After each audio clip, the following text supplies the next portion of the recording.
première screen de la semaine au niveau des recettes. Prêtez pas attention, je viens d'éplucher et de préparer tous les fruits que vous voyez dans cette cocotte. Si vous regardez par rapport à la taille de ma main, c'est un très gros gabarit. Il doit y avoir au bas mot, je pense, 5 kg de fruits là-dedans. Des fruits abîmés que j'ai récupérés au marché, que mon petit marchand m'a donné, que je travaille sans sucre ajouté. Il y a des pommes, des nectarines, des pêches, et quelques abricots également, pardon. Donc tout ça, ce sont des fruits abîmés que j'ai récupérés gratuitement auprès de mon marchand. Il suffit de demander gentiment et bien souvent il vous les offre. Donc je touille tout ça, je laisse cuire bien tranquillou avec du jus de citron pour que ça ne s'oxyde pas. Et là je vais vous montrer comment je prépare en fait ici mes bocaux. Donc ceux-là ne seront pas stérilisés, ce seront des pots de yaourt qui seront à consommer tout de suite. Par contre tout ça c'est à stériliser, donc ce sont des pots qui sont bien nettoyés. J'ai préparé en amont une grosse bouilloire d'eau et en fait la technique c'est tout simplement vous prenez le temps de remplir environ un tiers de votre bocal, le chapeau, et pendant la cuisson, on laisse l'eau bouillante finir de nettoyer complètement vos bocaux. Et ensuite, une fois qu'on aura rempli, il suffira de bien fermer les bocaux à fond et de les retourner tête en bas pour pouvoir faire la mise sous vide tout bêtement. Moi, c'est ma technique et ça se conserve très très bien. Une petite précision concernant la compote de pommes, comme je vous l'ai dit, c'est sans sucre ajouté. Je laisse bien compoter mes fruits. Après, vous pouvez faire le choix de laisser en morceaux ou de mixer. Ça dépend de vos goûts. Nous, on aime bien aussi avec des morceaux. Donc, je pense que celle-ci, comme les enfants sont couchés, que je ne veux pas faire de bruit et qu'il faut absolument, une fois que c'est cuit, mettre tout de suite pendant que c'est bien brûlant dans les bocaux, je ne la mixerai pas. On gardera les morceaux et on pourra éventuellement la remixer une fois qu'on rouvrira les bocaux si on veut en faire quelque chose de lisse. Tout bêtement. Alors je vous reprends ce soir, je suis en plein meal prep, donc j'ai cuisiné ce lundi soir parce que j'étais crevée, j'ai passé une très très mauvaise nuit. Je profite que mon homme a fini les vendanges. Oh, vous venez de voir passer mon doigt, excusez-moi. Donc il a emmené les enfants voir mes beaux-parents qui sont eux encore en pleine vendange. Et pendant ce temps-là, je cuisine. Donc là, j'ai mis de l'huile de coco à chauffer sur ma poêle. Vous voyez que j'ai ma tournée ici de muffins qui est toute prête. La recette, je vous la mets en barre d'infos. C'est une recette vegan aux pépites de chocolat et aux raisins secs qui fonctionne du feu de Dieu. Je fais toujours celle-là, je la connais par cœur. Et donc vous la retrouverez sur le blog. Et là-bas vous avez dans le four, on voit mes cuisseaux plus qu'on ne voit ce qui est en train de cuire. En fait il y a une cocotte avec des légumes qui sont en train de rôtir pour ce soir pour accompagner l'omelette qui est déjà battue ici. L'objectif c'est de cuire ici la mixture que vous voyez là qui paraît peu ragoûtante mais en fait c'est vraiment délicieux. Merci à ma copine Marie de m'avoir rappelé cette simple recette qui fonctionnera toujours je pense. Ce sont en fait de la courgette râpée et des pommes de terre du jardin. Le tout est râpé avec 3 œufs de nos poules et environ 30 g de farine de maïs, assaisonner le tout. Et je vais faire cuire ça comme des pancakes sur cette poêle ici chaude. Donc en fait c'est tout simple, je prends ma cuillère à soupe, je prends une cuillère de préparation que je dépose ici. Voilà, je fais des espèces de petits paillassons et je laisse prendre dans l'huile la magie de l'œuf et de la farine faisant, voilà, je devrais obtenir des petites galettes. Tout simplement. Donc ça, ce sont des recettes très simples. Comme je vous dis, là, il doit y avoir l'équivalent de une bonne courgette assez généreuse et 4 ou 5 petites pommes de terre râpées. Bien évidemment, je les ai épluchées au maximum. On voit que c'est grossier pour les courgettes, mais elles sont quand même épluchées. Je ne les ai pas égouttées, c'est pour ça que j'ai rajouté de la farine pour que ça prenne bien. Et l'assaisonnement, c'est du sel, du poivre, un petit peu d'oignon déshydraté et d'ail semoule, tout simplement. Voilà, on ne peut plus simple et vous voyez que ça cuit tranquillou ici dans l'huile de coco. L'huile de coco étant évidemment réputée pour être la meilleure en termes de point de fumée. Ça veut dire qu'elle ne s'oxyde pas en fait pendant la cuisson. Donc voilà, on laisse prendre tout simplement pendant un petit peu de temps, le temps que ça cuise bien. N'hésitez pas à venir vérifier pour que ça ne grille pas non plus. Vous voyez là, celle-là, elle commence à être un petit peu prise. Je vais pouvoir la retourner d'ici peu. Voilà, donc je vous dis, hein, il n'y a pas de recette mirobolante dans le batch cooking. Voilà, vous voyez à quoi ça ressemble. C'est entre l'omelette et le pancake, salé aux légumes. Et ça plaît aux enfants. Et l'avantage, c'est que ça fait les légumes et les protéines en même temps, ainsi que les glucides.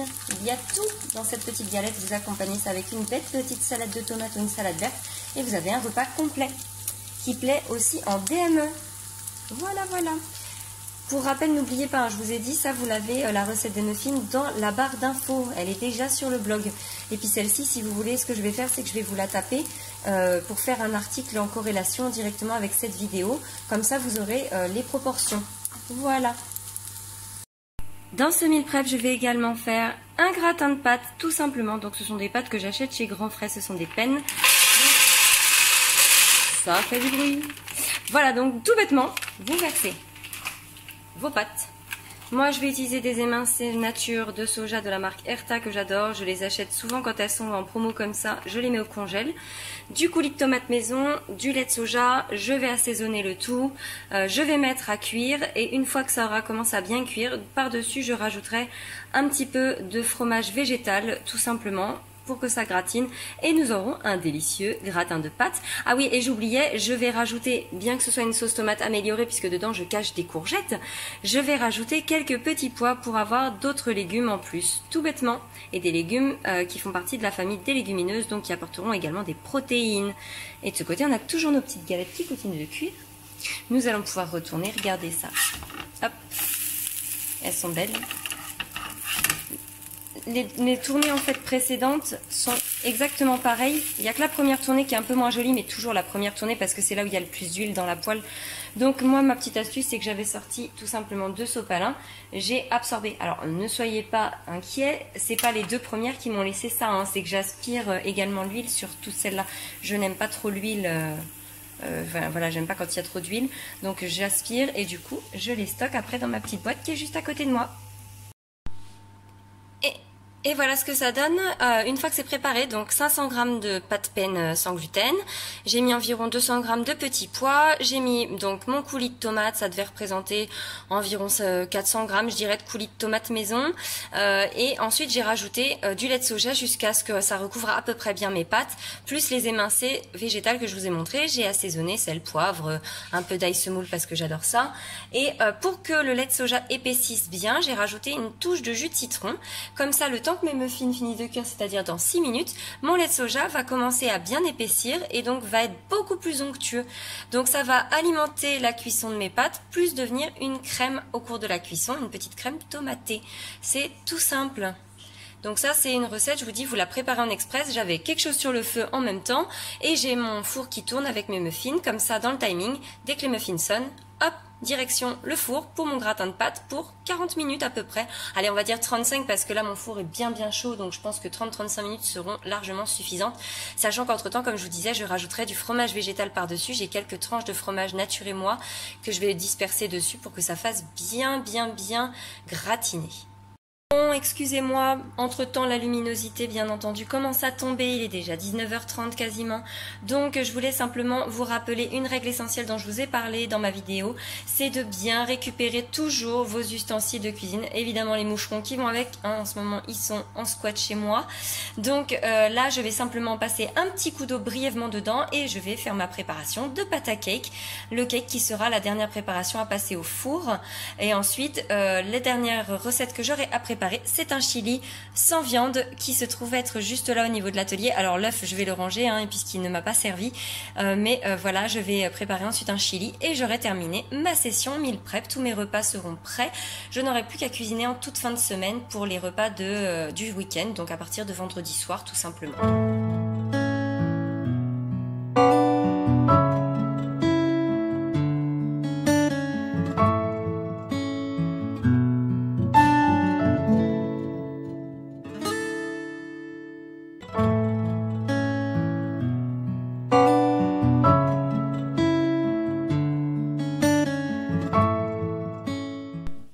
Et rebonjour, pour vous c'est toujours la même vidéo, mais pour moi nous sommes le lendemain, nous sommes aujourd'hui mardi, et je voulais vous montrer dans mon meal prep la dernière recette que j'ai préparée hier soir, donc c'était une fois les enfants couchés, ça m'a demandé à peine un petit quart d'heure, le temps de faire rissoler les pommes de terre avec les oignons qui sont dans ce chili sin carne. Ce sont des protéines de soja que j'achète tout simplement au magasin bio, que j'avais mis à mariner avec un petit peu d'eau bouillante, plein d'épices, de l'huile d'olive, des herbes de Provence, et en fait je fais revenir le tout et j'ai plus qu'à rajouter une grosse boîte de haricots rouges, une boîte de maïs, du coulis de tomates maison et ça compote tout seul. Je l'ai fait cuire hier grosso modo pendant bien 3/4 d'heure à tout petit feu doux pour que ce soit bien compoté. Et aujourd'hui je n'ai plus qu'à mettre dans mon gros pot en verre à réchauffer pour ce midi. Et vous voyez qu'il m'en reste encore une très grosse portion juste là, ce qui fait que nous aurons des restes. Et puis qui était au four également dans la foulée, j'avais enfourné ce cake qui est aux olives et petits pois. Une recette très simple que je vous ai déjà communiquée plusieurs fois. Si vous voulez, je vous la remets en barre d'infos, n'hésitez pas à regarder. Et là, c'est ce que monsieur a ramené du jardin ce matin. Il y est allé à la fraîche, donc j'ai plein de grosses tomates et des haricots verts, sachant que j'en ai déjà des tonnes. Donc je pense qu'il va y avoir une tournée de coulis de tomates à faire très rapidement. Et les haricots verts, du coup je pense que je vais tout faire cuire entre ceux que j'ai déjà dans le frigo et ceux-là. Et je vais voir pour certainement les manger cette semaine. J'avais prévu d'en faire, mais ça va faire une très grosse quantité. Donc à voir comment je vais faire. Est-ce que je vais pas éventuellement les congeler une fois cuits? On va voir. Alors du coup, je voulais vous donner un bête exemple de DME pour bébé. Tout simplement, pour ce soir, Edena va manger une petite galette d'œufs et courgettes râpées et pommes de terre râpées aussi également, une tomate du jardin et une nectarine, le tout coupé en petits morceaux que je vais poser sur sa table directement. Et parce que son assiette twist shake, elle est au lavage. Et là, elle est impatiente, donc je vais vous laisser. Mais c'est pour vous donner l'idée de ce que peut manger un bébé. Et c'est le même menu que nous, puisque nous mangerons salade de tomates avec les mêmes petites galettes. Alors, on est mercredi, je vous reprends pour la suite de ce vlog recette. Donc, c'est moche, mais c'est bon, comme on dit. Donc là, c'est le fameux gratin de pâtes que je vous ai présenté pendant que j'étais en train de faire ma session meal prep.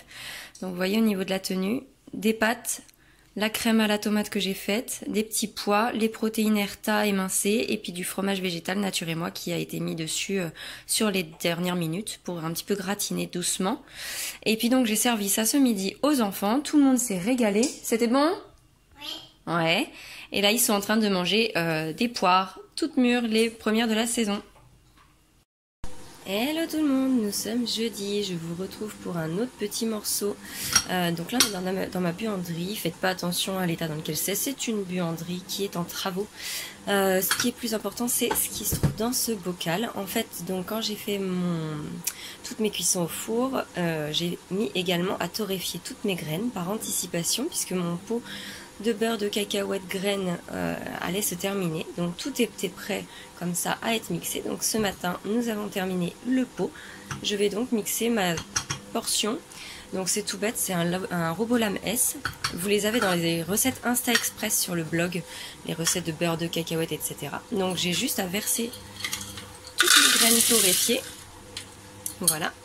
Et ensuite, c'est le robot qui va tout faire. Et donc, j'aurai de nouveau une belle portion de beurre d'oléagineux à tartiner les matins. Donc, mon robot, vous voyez qu'il a bien vécu. Puisque ici, on a été obligé de le rafistoler. Il y a le clic qui permet donc de s'enclencher tout seul qui était cassé.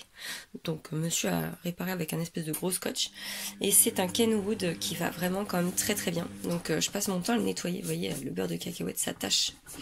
Donc, c'est vraiment un très bon robot si vous cherchez un robot assez puissant et avec un bon rapport qualité-prix. Moi, je sais que j'en suis quand même assez satisfaite pour le coup.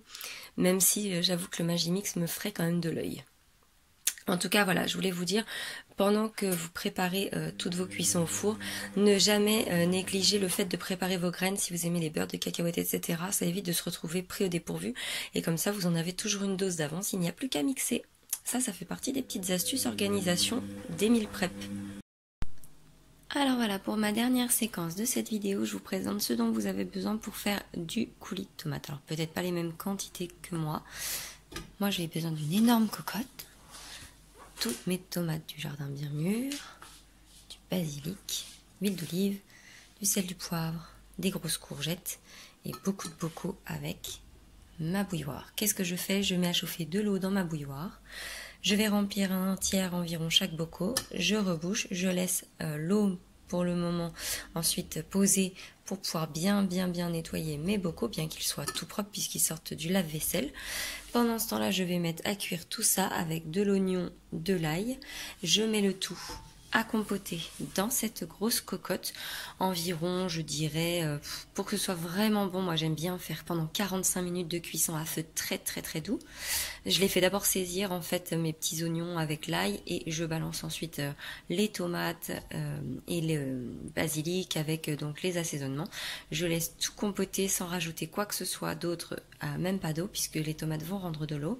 Et ensuite je mixe tout simplement et je mettrai en bocaux pendant que ce sera bien bouillant. Ensuite vous clipsez directement le couvercle sur le bocal pendant que c'est très chaud et vous mettez tête en bas tout bêtement. Voilà comment on réalise un très bon coulis de tomates. Il n'y a pas de quantité. Mais voyez par exemple là, pour le tas de tomates qui se trouve là, je vais avoir besoin de 2 oignons. J'en ai sorti 2 autres en prévision pour le tas qui se trouve là, parce que je pense que je vais devoir m'y prendre en 2 fois, puisqu'il y a les courgettes aussi qui prennent de la place. Je mettrai quelques feuilles de basilic et je mettrai environ 2 grosses gousses d'ail par tournée. En termes d'huile d'olive, je le fais à l'œil, mais je pense que ça représente 4 ou 5 cuillères à soupe.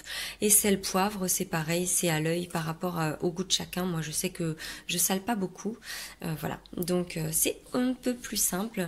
Et pour la stérilisation, pareil. Ensuite, une fois que les bocaux seront bien refroidis, on les laisse environ 48 heures tête en bas et on les stocke après dans un endroit qui les isole complètement des variations de température, de préférence dans le noir.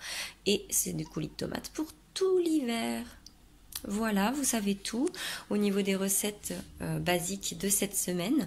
Si cette vidéo vous a plu, je vous invite éventuellement à me le dire en commentaire, que je puisse réitérer peut-être avec des nouvelles recettes saisonnières. Et auquel cas, si vous avez des questions, encore et toujours, la barre à commentaires est à vous. Allez-y et moi je répondrai. J'espère que ça vous a plu et je vous dis à très bientôt.